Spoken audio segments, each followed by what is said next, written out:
Fala pessoal, sejam muito bem-vindos a mais um vídeo do canal da Casa da Betoneira. Hoje nós vamos dar umas dicas especiais para vocês que querem comprar peças com a gente, para que vocês entendam as dimensões de um pinhão, as dimensões de uma cremalheira. Quando a gente fala de largura, o que que significa? Quando a gente fala de diâmetro, o que que significa? Diâmetro maior, diâmetro menor, massa, isso tudo a gente tem que dar uma analisada, porque muitas vezes a gente não consegue se comunicar, o pessoal não sabe o que que significa, e aí fica um negócio meio, a gente falando de uma coisa e o cliente entendendo outra. Então esse vídeo é fundamental pro pessoal aí que está iniciando ou que tem um determinado tempo e não fala a nossa língua. É bem importante isso. Quando se fala sobre pinhão de cremalheira, que é o pinhão aquele que faz girar o tambor, que gira, corre em cima da cremalheira que fica ao redor do tambor, o pinhão ele é cônico. O pinhão do volante ele é reto, liso, plano, mas o pinhão da cremalheira ele é cônico. Então nós temos dois tipos de medidas quando se fala de pinhão cônico. Tem o diâmetro maior e o diâmetro menor. Por quê? Porque ele é cônico. Então a parte traseira dele, que fica perto da massa ali, ele é maior, e a parte dianteira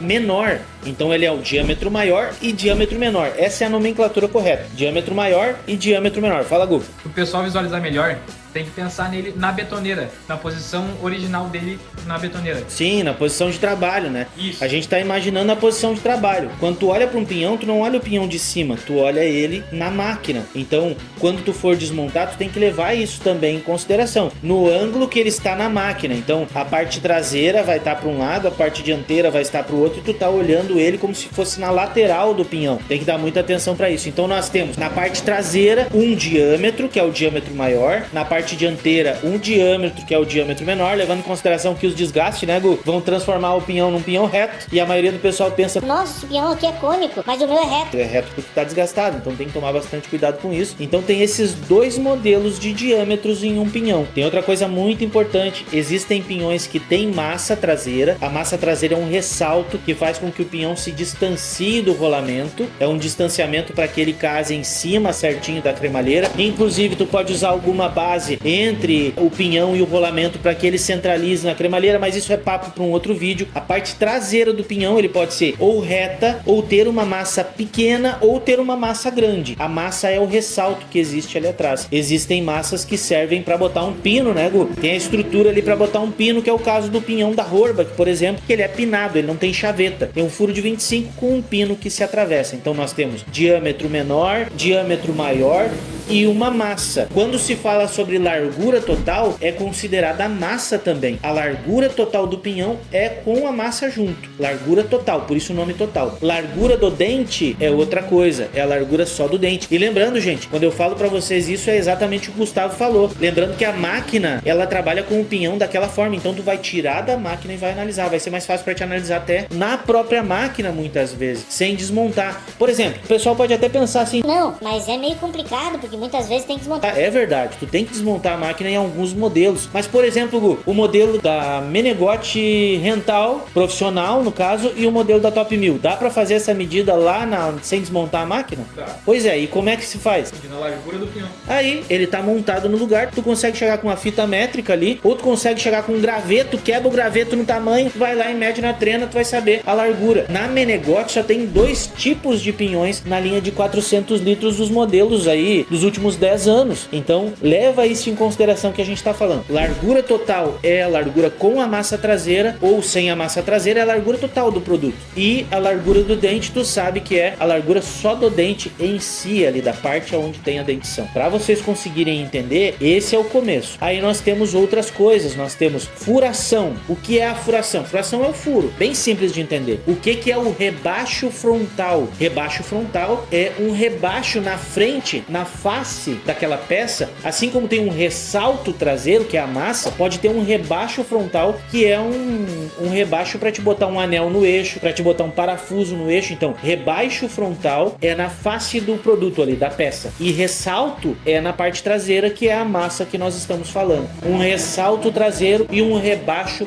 frontal. Isso aí na parte do pinhão é fundamental que vocês entendam. Outra coisa que eu falei para vocês que é muito importante é pinhões pinados e pinhões chavetados. Os pinhões pinados, por exemplo, Horbach 130 litros. Horbach 130 tem um pinhão que ele é pinado com pino 6 milímetros. A Fischer 130, ela tem um pinhão de 10 dentes pinado com o pino no meio dos dentes. É uma das únicas máquinas que eu me lembre, tem a Metal Pama também, né, Gu? Tem o pino no meio dos dentes ali, mas são essas duas marcas que tem o pino no meio dos dentes. É um pino menor que não influencia ali no giro e funciona, fica perfeito, não dá nenhum tipo de problema. E vocês conseguem ver esses pinos elásticos. A chaveta é um corte no pinhão na parte de dentro do furo, que é a parte da chaveta ali. Tem uma chaveta. A chaveta é uma peça quadrada de aço comprida que tu vai montar ali pra dentro e ele vai ficar dando a segurança ali de que o pinhão não vai acabar se movimentando lá dentro. Com o tempo ela pode dar de si, ela pode trabalhar, criar uma folga e tudo mais, mas vocês têm que entender que é uma chaveta o nome daquilo ali. Às vezes o pessoal fala de pino, né? A chaveta eles falam de pino, o anel elástico eles falam de chaveta. É bastante coisa que teria a nomenclatura certa se dessem ouvido para esses vídeos que a gente faz aí. Não tem problema nenhum falar errado, gente. A gente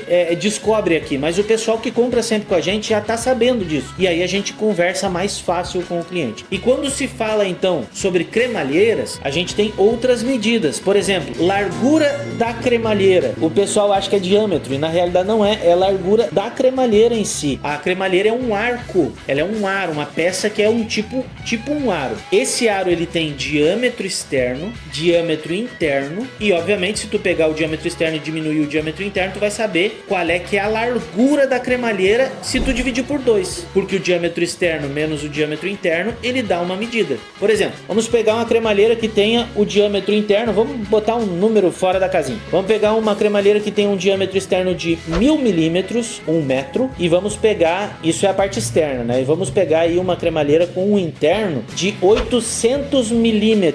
De 100 centímetros para 80 centímetros tem quantos centímetros de diferença? Tem 20 centímetros, 200 milímetros. A partir do momento que tu sabe que ali tem uma diferença de 200 milímetros e na tua cabeça tu sabe que aquelas peças ali, ela é um aro, tu tem que imaginar que existe um vão aqui e um vão aqui, não é só de um lado. Então a medida não é 200 milímetros de largura a parte da largura da cremalheira, tem que dividir por 2 porque são duas partes. Então tu pega essa medida, divide por 2, se tem 200 milímetros vai ser 100 milímetros para cada lado, vai ter 10 centímetros de largura a cremalheira. Então recapitulando, pinhão tem diâmetro maior, diâmetro menor, massa traseira ou ressalto, tem a parte do rebaixo dianteiro, tem a parte da furação, tem a parte da largura total e a parte da largura do dente. Cremalheira, diâmetro interno, diâmetro externo, largura do dente, e aí a gente pode falar da questão ali das orelhas, a gente pode falar também da quantidade de dentes, a contagem da quantidade de dentes. Isso faz bastante diferença ali na hora da gente pedir algumas informações. Fala, Gu. Só para lembrar o pessoal que diâmetro é diferente de perímetro, né? Se quiser explicar já. Exato, é bem importante isso. Gente, diâmetro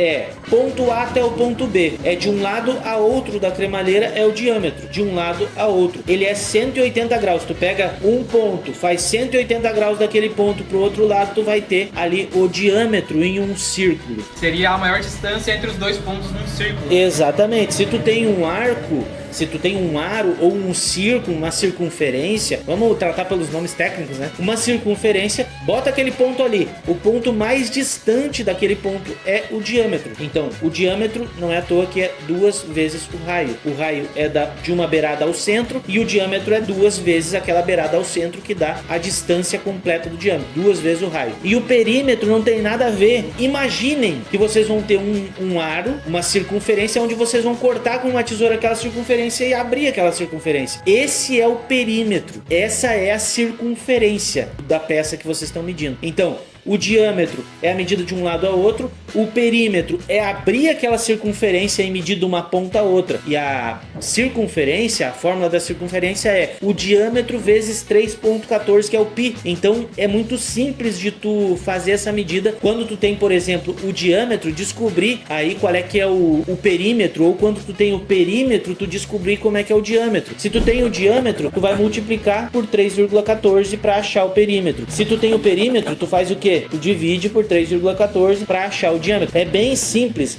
bem fácil de fazer e faz muita diferença na hora de achar um produto aí, quando tu vai comprar uma peça correta, quantidade de dentes e tudo mais. Fala, Gu. Na prática, com a betoneira montada, tu consegue saber o diâmetro. Tu tem aquele esqueminha de medir lá com barbante, tu passa por volta da cremalheira e divide por 3,14. Quando tu vai fazer a montagem lá, a gente pede isso várias vezes pro cliente, o Gustavo já passou bastante vezes, eu já passei também. Faz uma medida ao redor da cremalheira, tu não precisa desmontar a cremalheira. Tem muitas vezes que a gente pede da cremalheira em si, tem outras vezes que a gente pede do próprio tambor, né, Gu? No próprio tambor, tu mede um local ali em cima, por exemplo, bem em cima, certinho ali dos furos do tambor. Passa um barbante que não estique, não pode esticar, porque ele tem que ser correto, não dá pra fazer com a parte da trena aí, porque a trena não dá a medida correta, ela não se puxa conforme tem que ser, mas é bem fácil, pega um fio de luz que não se estica, tu passa ao redor, quando ele trespassar, tu marca aquela ponta ali, no lugar ali, faz uma marcaçãozinha, tu estica e faz a medida bem esticado, né, porque ele não vai ceder, tu faz a medida esticado para ver quanto é o perímetro do teu tambor. Quando a gente quer calcular, por exemplo, a medida interna de uma cremalheira, que não vai ser a mesma cremalheira da betoneira, vai ser uma adequação, dá para ser feito dessa forma. E quando se fala sobre descobrir uma cremalheira para máquina, qual é o modelo de uma cremalheira, sei lá, da Possamay, a gente pede pro pessoal botar na parte externa da cremalheira aquele mesmo barbante que eu falei para vocês e passar aquela medida, porque com a parte externa da cremalheira, fazendo essa medida do perímetro na parte externa da cremalheira e me dando a largura da cremalheira, eu vou saber exatamente quanto vai ter na parte interna. E uma coisa muito importante, gente, é muito mais fácil a gente acertar medindo o perímetro do que medindo o diâmetro, porque quando tu mede o perímetro, a chance é 3 vezes menor de errar. Não é que é de errar, mas é de o erro ser menor quando a numeração é passada pra gente. Então é muito importante isso. Quer fazer a medida? Faz do perímetro, que é bem mais fácil, lembrando que, como eu falei pra vocês, perímetro é 3 vezes o diâmetro. Então quando tu fala de 3 milímetros no diâmetro, tu fala de quase 10 milímetros no perímetro. Então isso faz muita diferença na hora de fazer a comparação das medidas aí para comprar as peças e deixar tudo certinho e não ter nenhum problema, né, Gu? Na hora de montar lá, que é uma das principais causas de devoluções. Eu espero ter ajudado a cada um de vocês com mais esse vídeo. Se vocês têm qualquer dúvida, entre em contato clicando no link logo abaixo na descrição, respondam aí as mensagens que vocês vão receber ali pelo assistente eletrônico ou cadastrem esse número aqui no telefone de vocês e chamem a gente aí pra gente conversar. Um abraço pra cada um de vocês e a gente se vê no próximo vídeo.